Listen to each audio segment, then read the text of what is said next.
Reserve bank of India governor ఒక statement ఇచ్చారు.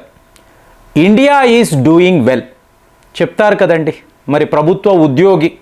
So కాబట్టి ఖచ్చితంగా మనం బాగున్నాము, అంతా బాగుంది అని చెప్తారు కదా, అనిపిస్తుంది, ఎవరికైనా అలాగే అనిపిస్తుంది. కానీ ఇక్కడ మనం ఏంటి వాస్తవాలు చూడాలి. ఈ సంవత్సరము భారత్ యొక్క గ్రోత్ రేటు 6.5% అని చెప్పి వీళ్ళు ప్రిడిక్ట్ చేస్తున్నారు. అదే మీరు ఇంటర్నేషనల్ మానిటరీ ఫండ్ వాళ్ళని చూసారు అనుకోండి, 3% మాత్రమే అని చెప్పి వాళ్ళు చెప్తున్నారు. 2025 గురించి మాట్లాడుతున్నారు. ఒకవేళ మన ఆర్బీఐ గవర్నర్ యొక్క ప్రిడిక్షన్ ప్రకారం అంటే 6.5% మనము ఈ గ్రోత్ రేటును సాధించాము అనుకోండి, మనము ఈజీగా జర్మనీని ఓడించవచ్చు. అంటే వరల్డ్స్ 3rd లార్జెస్ట్ ఎకానమీ, ఇదే కదా మన కళ. సో అలాంటప్పుడు జర్మనీ వాళ్ళు ఒక పెద్ద రిసెషన్లో ఉన్నారు. వాళ్ళ పెద్ద పెద్ద సంస్థలు మీకు అక్కడ మూసేస్తున్నారు, మూసేసి చిన్న చిన్న దేశాలకు వెళుతున్నారు. ఎందుకు? మీకు అక్కడ కాస్ట్, లాజిస్టిక్స్ ఇవన్నీ తగ్గుతాయి కదా అని. సో ఆటోమేటిక్గా నెగటివ్ ప్రొఫైల్లో ఉన్నారు కదా. ఇప్పుడు మీరు జపాన్ అన్నారు అనుకోండి, వాళ్ళ ఆర్థిక పరిస్థితి ఇంకా ఇంకా ఇంకా కూడా దిగజారుతూనే ఉంటుంది. వాళ్ళు ఇంకా కోలుకోవడము అనేది ఇంపాసిబుల్. కాబట్టి అమెరికా అనబడే జీడిపి, చైనా, తరువాత భారత్. సో ఈ 6.5% అనేదాన్ని స్టాండర్డ్గా మీరు కొనసాగించాలి. ఇలా జరగాలి అంటే మీరు ఏం చెయ్యాలి? ఇప్పుడు ఇదే కదా, అంటే ఈ డాలర్ యొక్క దాదాగిరి. మీరు ఏం చెయ్యాలన్నా, ఏ వస్తువు కొనాలన్నా, గ్లోబల్గా మీరు వ్యాపారం చెయ్యాలి అంటే డాలర్లోనే చెయ్యాలి అని ఒక కండిషన్ ఇవాళ ప్రపంచ దేశాలు అడుగుతున్నారు. ఎందుకండి డాలర్తో మేము ఎందుకు వ్యాపారము చెయ్యాలి? మా దేశంలో సొంత కరెన్సీ ఉన్నప్పుడు ఇంకొక దేశం వాళ్ళు కూడా మాతో వ్యాపారము చెయ్యాలన్నప్పుడు మీరు ఏంటి, మీ పెత్తనము ఏమిటి? పెట్రో డాలర్ అంటాడు. అంటే పెట్రోల్ కొనాలి అంటే డాలర్ రూపేణ మీరు డబ్బు కట్టాలి. ఎందుకు కట్టాలి? మనము ఎందుకు కట్టాలి? ఇవాళ ప్రశ్న. సో అందరూ ప్రశ్నలు అడుగుతున్నారు, జవాబు ఎవరి వద్ద లేదు. సో మన reserve bank of India governor ఇవాళ ఈ జవాబు మన వద్ద ఉంది. అమెరికాను ఎలా కొట్టాలో మాకు బాగా తెలుసు. ఇప్పుడు మనము చైనాలా కాదండి, పద చూసుకుందాము, యుద్ధమా రా, ట్రేడ్ వారా పద, ఇలాంటి ప్రగల్భాలు మనం పలకం. ఏం చెయ్యాలో ఆ టైంకి కరెక్ట్గా చేసుకుంటూ వెళ్ళడం, అదే మన యొక్క ఆనవాయితీ. సో ఇవాళ ఏం చేస్తున్నామండి అంటే దీన్నే స్పెషల్ రూపీ వాస్త్రో అకౌంట్ అంటారు, SRVA అంటారు. దీని ప్రకారము మీరు రష్యాతో 1000 కోట్లు వ్యాపారం చేస్తున్నారు. ఇప్పుడు మీకు స్విఫ్ట్ సిస్టమ్ ఎందుకు? అమెరికన్ డాలర్ మీకు ఎందుకండి? ఇండియన్ రూపీ ఉంది, రష్యన్ రూబుల్ ఉంది. మన ఇద్దరం వ్యాపారం చేసుకుందాం. సో మనము మన మధ్య ఒక బ్యాంకింగ్ వ్యవస్థను ఏర్పాటు చేసుకుందాం. మా ఇండియాకు సంబంధించిన బ్యాంకుల్లో అకౌంట్స్ ఓపెన్ చేయండి. దీన్నే స్పెషల్ రూపీ వాస్త్రో అకౌంట్స్.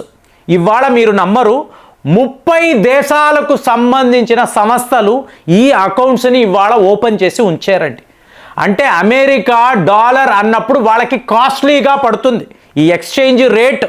సో మాకు డాలర్స్ వద్దు, మేము ఇండియా రూపీతో వ్యాపారం చేస్తాము. 30 దేశాలు ఫ్రెండ్స్, గుర్తుపెట్టుకోండి. ఇది నెక్స్ట్ ఫ్యూచర్. నేను ఊహించేది టోటల్గా డిజిటలైజ్ అయిపోతుందండి. అంటే మీరు కరెన్సీ అనేదే వాడక్కర్లేదు, టోటల్గా డిజిటల్గా ఆ రోజు మార్కెట్లో మీరు ఒక స్టాండర్డ్ పెట్టుకుంటారు. అంటే స్టాక్ మార్కెట్లో మీకు ఎలాంటి ధరలు పలుకుతున్నాయో చూసుకుంటారు. దాని ప్రకారము మీరు ఇంకొక దేశంతో డిజిటల్గా ట్రేడింగ్ చేస్తారు, డిజిటల్ పేమెంట్స్ అనేవి చేస్తారు. ఇప్పుడు నేను మాట్లాడుతున్న ఈ వాస్త్రో అకౌంట్స్, దీని ద్వారా మీరు ఇన్వాయిసింగ్ చేసుకోవచ్చు, పేమెంట్స్ చేసుకోవచ్చు, ఫైనల్ సెటిల్మెంట్స్ కూడా చేసుకోవచ్చు. అంటే అమెరికా అనబడే దేశము దాని ప్రభావమే మన మీద ఉండదు. కానీ ఏ రోజైతే భారత్తో శత్రుత్వం అన్నారు, అనవసరం లేని దాన్ని సృష్టించి మనల్ని ఏదో బెదిరించి లొంగ తీసుకోవాలి అనుకున్నాడు. ఇవాళ అమెరికా గత 50 ఏళ్లలో ఏ రోజు చూడని డాలర్ డౌన్ఫాల్ని ఇవాళ చూశారు. అంటే స్వయంకృత అపరాధము, తాను తవ్వుకున్న గోతిలో తానే పడడం. ఇప్పుడు మనం ఏమంటాము? శతకోటి దరిద్రాలకు అనంత కోటి ఉపాయాలు వెతుకుతాం. సో ఇప్పుడు దీని అర్థమే 156 వాస్త్రో అకౌంట్స్, 30 దేశాలు, 123 కరెస్పాండెంట్ బ్యాంక్స్, అంటే అటువైపు కూడా అకౌంట్స్ ఓపెన్ చేసేసాం. ఇక్కడ రష్యా వాళ్ళు మన ఇండియన్ బ్యాంకులో ఓపెన్ చేయడం కాదండి, మనము కూడా వాళ్ళ దేశాల్లో అకౌంట్స్ ఓపెన్ చేసేసాం అనుకోండి, ఇక ఎవరితోనూ పని లేదు. ఇప్పుడు డాలర్ అనబడే స్టాండర్డ్ ఇది ఎంత పెద్ద ప్లాన్ అంటే మనము మాత్రమే ఈ పని ఇవాళ చేయగలుగుతున్నాం, వేరే ఎవరు కూడా. అంటే ఒక ఇండోనేషియా అనండి, యునైటెడ్ అరబ్ ఎమిరేట్స్ అనండి, మాల్దీవ్స్, బంగ్లాదేశ్, ఇంకా చైనా, వీడు కూడా మన దారిలోకి రావాలి, త్వరలోనే వస్తాడు. ఈ బ్రిక్స్ దేశాలంతా కూడా మాకు అమెరికా వద్దు, ఈ డాలర్ వద్దు, మేము ఇలాగ లోకల్ కరెన్సీలోనే వ్యాపారము చేస్తాము. ముఖ్యంగా భారత్తో రూపీ ట్రేడ్ అన్నప్పుడు ఇది మాకు కంఫర్టబుల్గా ఉంది. సో దాంతో మనం ఏం చేసాము, 5 బిలియన్ అమెరికన్ డాలర్స్ ఈ ఫారెక్స్ రిజర్వ్స్ ఉంటాయి చూసారా, అమ్మేశాం, ఓపెన్ మార్కెట్లో అమ్మేశాం. అంటే ఏమైంది, అమెరికా యొక్క డాలర్ వాల్యూని తగ్గించడానికి, ఇండియన్ రూపీ యొక్క వాల్యూని పెంచడానికి 5 billion American dollars reserve bank of India open మార్కెట్లో అమ్మడము అనేది అమెరికా వాడికి ఎంత పెద్ద దెబ్బ అంటే ఒక్కసారి మీరు స్టాక్ మార్కెట్లో ఏం జరుగుతుందో చూడండి. ఇనిషియల్గా మనకి ఇబ్బంది, ఎందుకంటే అమెరికా చాలా పెద్ద దేశము, వాళ్ళతో మనం అద్భుతమైన వ్యాపారము చేశాము, మెల్లమెల్లగా ఇంప్రూవ్ అవుతుంది అన్నప్పుడు డొనాల్డ్ ట్రంప్ వచ్చి ఇలాంటి చిచ్చు పెట్టి మొత్తం సర్వనాశనము చేశాడు. సరే, మనము నష్టపోతున్నామా అంటే అమెరికా యొక్క ఆర్థిక వ్యవస్థ మీకు ఎలాంటి ఒక డౌన్ఫాల్ని చూడబోతుంది అంటే మీరు ఊహించరు. 50 ఏళ్లలో ఇలాంటి ఒక పరిస్థితి అమెరికాకు రాలేదు. మీకు కరోనా టైంలో ఎలాగ ఈ సంస్థలంతా మూతలు పడ్డాయో ఇప్పుడు అదే పరిస్థితి మళ్ళీ స్టార్ట్ అయింది. ఇది నేను చెప్పడం లేదు, పోయిన వీడియోలో గోల్డ్ మ్యాన్ సాక్స్ వాళ్ళు ఏం చెప్పారు, ఇంత వర్స్ట్ సిచ్యువేషన్ అమెరికాలో ఎందుకు ఉంది, 54% కంపెనీలు తమ ఎంప్లాయీస్ని ఎందుకు పంపించేస్తున్నారు, 249% ఈ రీటైల్ అనబడే వ్యాపారము పడిపోవడం, ఉద్యోగాలు పోవడం. సో ఈ సిచ్యువేషన్లో ఇవాళ మన భారత్ ఏం చేస్తుంది, అమెరికా డాలరును టోటల్గా ఓపెన్ మార్కెట్లో అమ్మేయడం, మాకు ఫారెక్స్ రిజర్వ్సే వద్దు అని అనడము, ఇది ఇంకొక పెద్ద వార్త. అంటే చూడండి, మెల్లమెల్లగా మన అడుగులు అమెరికా యొక్క పతనాన్ని మనము ఏ రకంగా ప్రిడిక్ట్ చేస్తున్నాము అంటే, ఎందుకంటే ఇలా చెయ్యాలి అంటే డొనాల్డ్ ట్రంప్ విధించిన 50% టారిఫ్, మనము వాడికి మంచి చేస్తే వాడు మనకి చెడు చెయ్యాలని అనుకున్నాడు. అమెరికా నుంచి వస్తున్న సరుకులు మీకు ఇంపోర్ట్స్ మీద ట్యాక్సులు మనం తగ్గించాం.